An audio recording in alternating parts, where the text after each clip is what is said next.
Well, welcome to this class on Black theology. For those who do not know me, my name is Landon Moore. I was an intern under Father Robinson at the Church of Redeemer in the summer of 2016. Currently, I'm an associate priest at the Church of St. Mark in Brooklyn, New York, and thank you for taking the time out of your own life and schedule to partake with me and hear what I have to offer on the topic of Black theology. Thank you also for the invitation from Father Wood, Father Charleston, the wardens and staff who have invited me to facilitate this conversation with you all with the Church of Redeemer.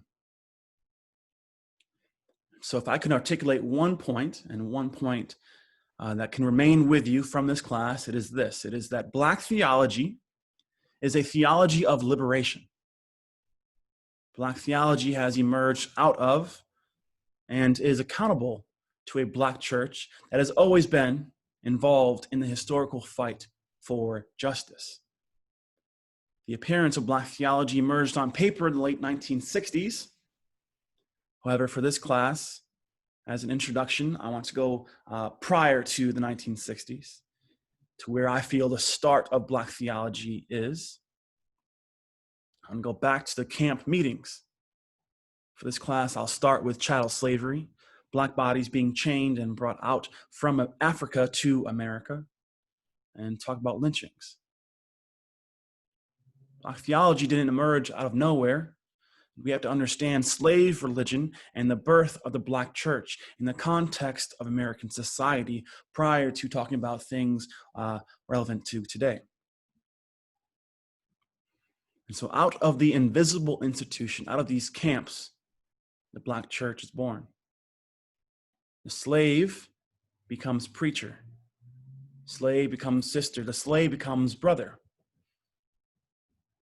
Slave religion is at its birth. Because God intends all persons to be free, because all are made in the image of God. And since God is free and humanity is created free in God's image, the struggle to recover freedom must forever be maintained. Freedom is the first principle of Christian responsibility. Freedom is responsibility of what it means to be Christian. God is the archetype and endorser of the struggle for liberation. And this American Christianity, or the white church, used Blacks as units of production.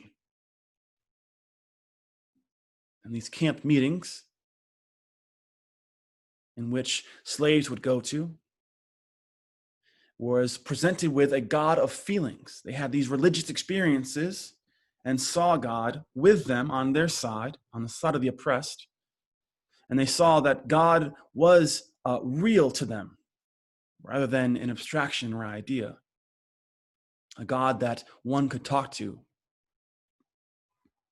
A God that was alive with them in the struggle. Because becoming Christian did not result in freedom. There is no history that converting to Christianity resulted in the manumission of slaves.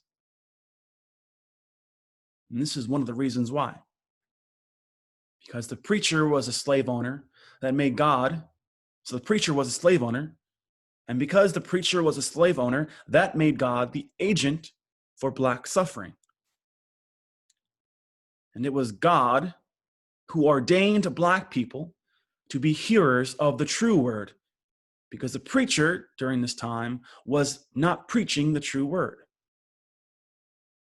The preacher as a slave owner is problematic. It's problematic because Blacks, Africans, did not accept the slave owner's Christianity, because this put them in bondage. The slave masses who became Christian met God in the woods. They didn't meet God in these white churches. They met God in the woods, who could feel their pain, feel their suffering, and feel their disposition. They gathered beyond the gaze of white supremacy. Now, these white preachers were preaching, slaves, obey your master, which is a mechanism of control. Now, what are these preachers telling them?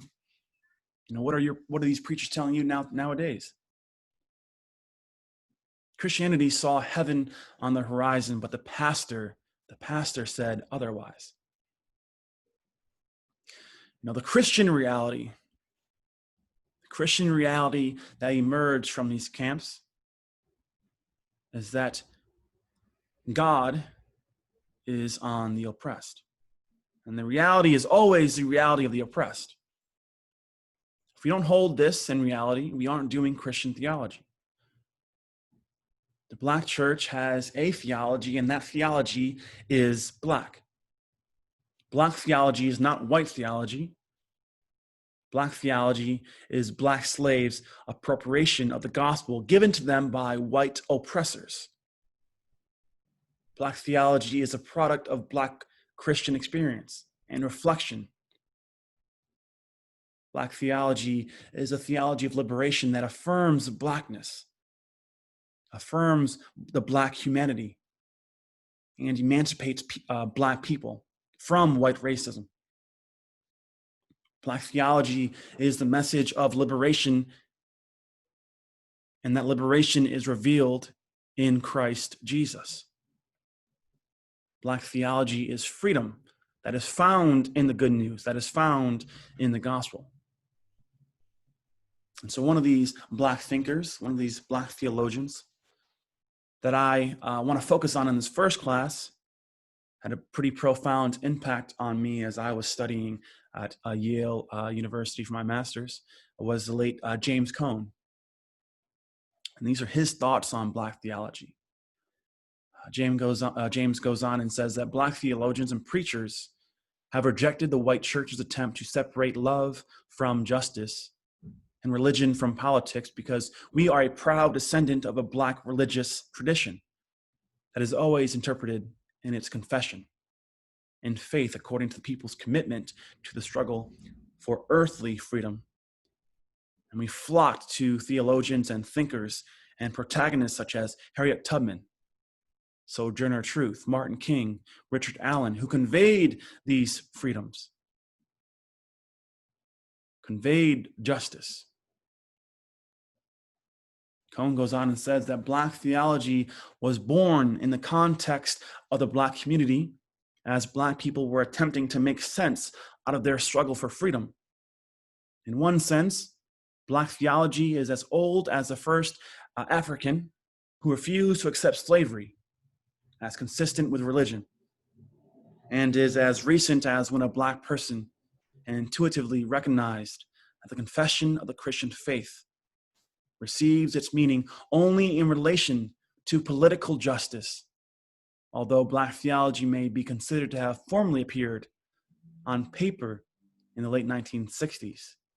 Informally, the reality that made the book possible was already present in the Black experience and was found in our songs, our prayers, and our sermons.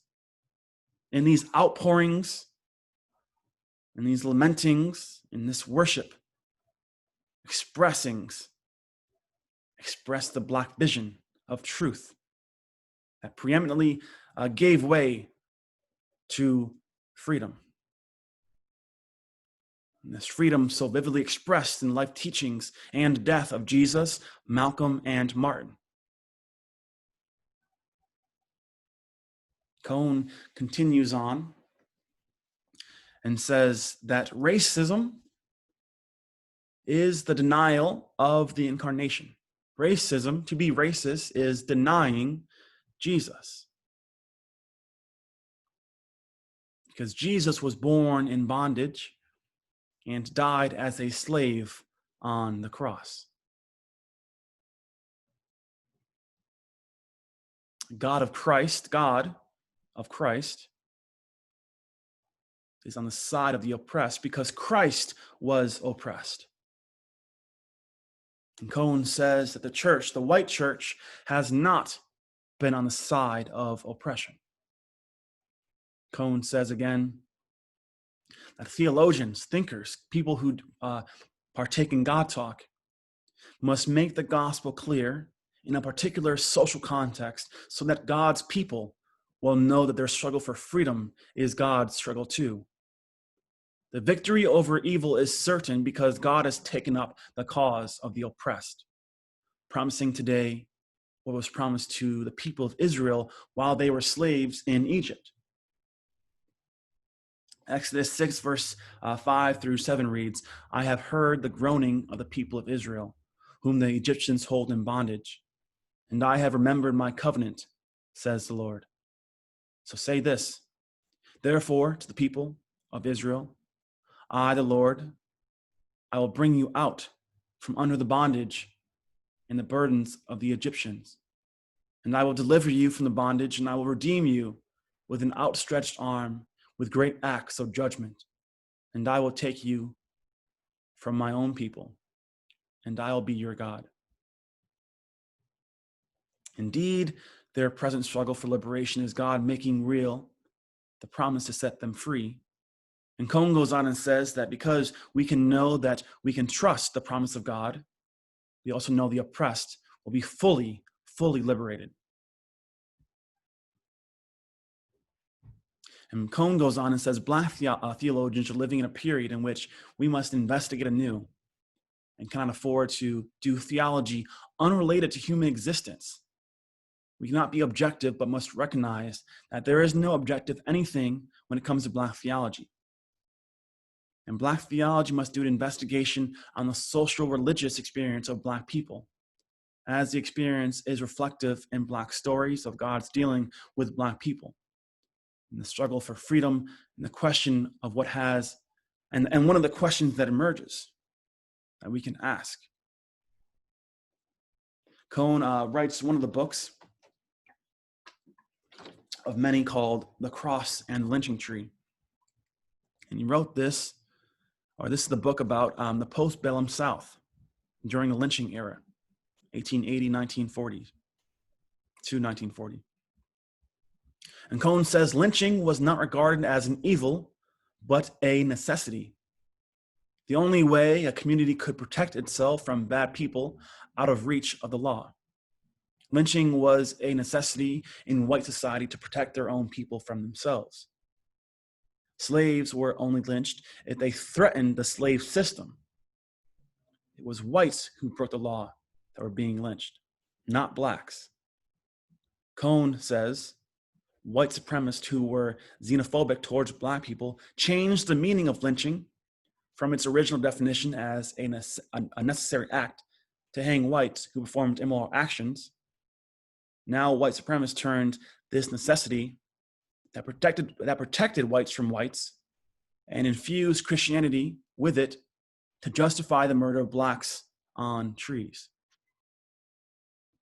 Cone says, serve to help reunite the North and the South as a white Christian nation at the expense of African Americans. So the South felt that disrespect of their once owned property were now equal in the eyes of law.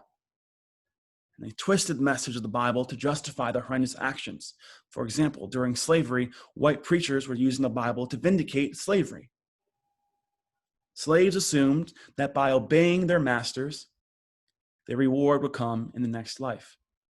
Slaves were being brainwashed with a twisted Christian message coming from white preachers. And so Cone places the cross and the lynching tree in a dialectical relationship to each other to illustrate that God is on the side of the oppressed.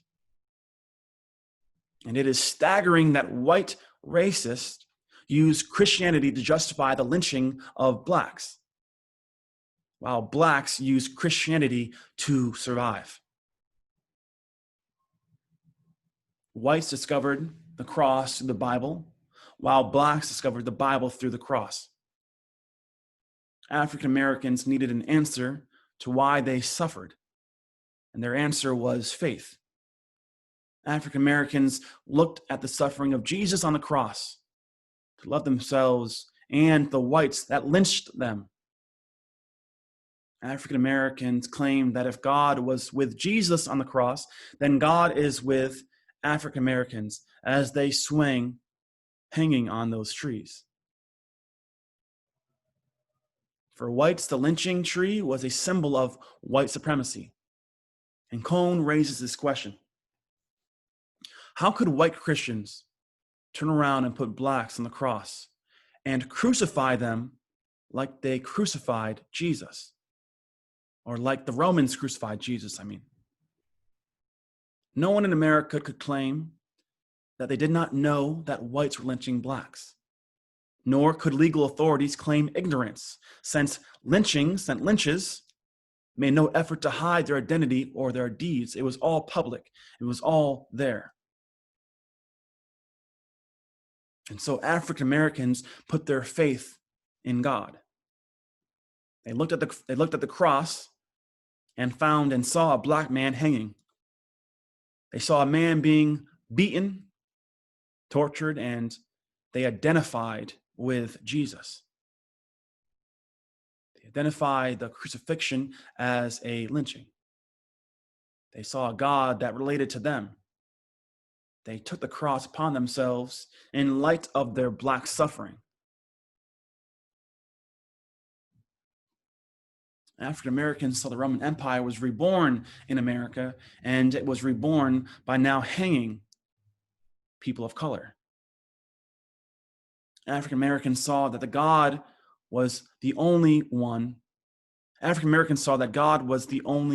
that whites could not control. Cone's initial challenge was to develop a liberation theology that was both black and Christian, because he says, I was black before I was Christian. Cone mentions that the suffering created a deep religious paradox for all people. And while the cross symbolizes God's supreme love for humanity, yes, God's love for all humanity, human life, the lynching tree was a terrifying symbol of hate in America. In light of black suffering, African Americans were asked to love. God reconciled humanity through Jesus on the cross. And thereby, white supremacy could never have the final word. Black Christians had to put their faith in God. They turned to Job, they turned to God and asked these questions. Asked these questions of why. Why, God? Why is this pain happening? And so I'll end there for the first class. And once again, I thank you for taking the time out to hear my thoughts on an introduction. I hope this class invites you to do your own research and study on this. And I might be invited back to do a follow-up class in the future. So thank you again so much.